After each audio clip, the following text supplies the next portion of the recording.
If you're a college football fan, you likely tuned in this last weekend for the final week of this college football regular season.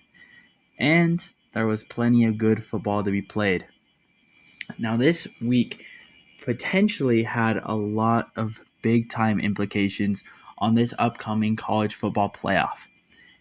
And it could be argued that no conference had a better week than the SEC. The SEC, I would argue, had basically a perfect week of themselves. Now, of course, you can look around college football and see that it wasn't all sunshine and rainbows for the SEC. Miami beat up on a ranked Pitt team. Oregon handily took care of Washington.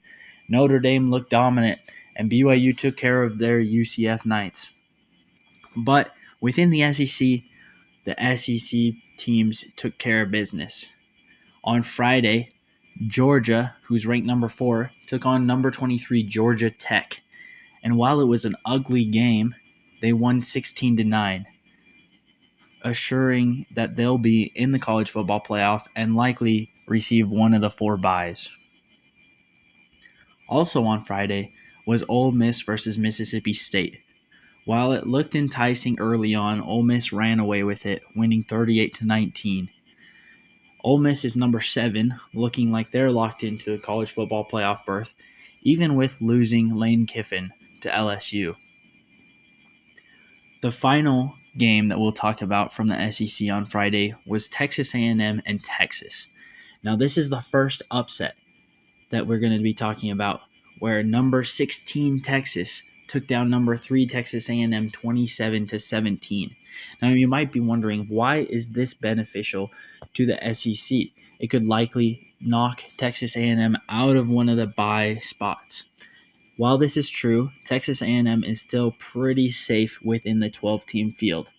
But with such a good victory for number 16 Texas, it would force the CFP committee to potentially slide Texas into that field as well, giving the SEC an extra team. The next one we're going to talk about is Vanderbilt versus Tennessee. Number 14 Vanderbilt, number 19 Tennessee.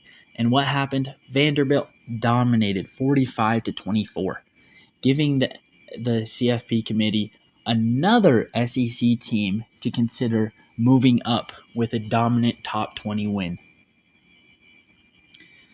Oklahoma, who's ranked number 8, played LSU. This game was disgusting. So ugly, terrible offense, solid defense. LSU was up 13-10 before Oklahoma hit a huge pass play to take the lead 17-13, which they didn't give up at the end of the game. Oklahoma wins it in ugly fashion, but they likely are safe from falling outside of the top 12 in the playoff rankings. And most importantly, outside of the top 10, because it's likely that the ACC champ and Group of 5 champ won't be in the top 12, meaning that 11 and 12 in the CFP rankings will likely fall out of the college football playoff. And the last game I want to talk about is Alabama versus Auburn. This was a very important game. Number 10 Alabama, with teams like BYU and Miami breathing down their neck to try and steal that last at-large bid for the CFP. And what does Alabama do? They look pretty rough against Auburn in a big-time rivalry game at Auburn.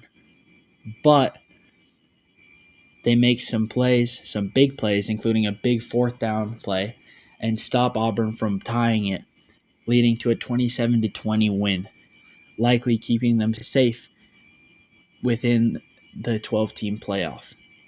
They also get a berth versus Georgia in the SEC championship game.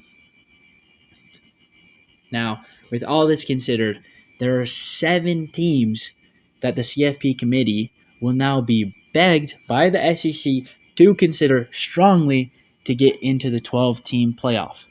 My guess is that 5 get in, but that's still a very good proportion of a 12-team playoff for just one conference.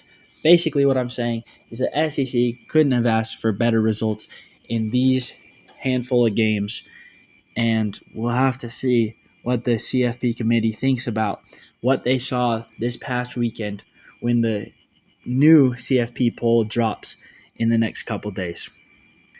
Thanks so much for watching. Let me know down below who you think deserves to be in the 12-team CFP bracket, and let me know how your favorite team did this year.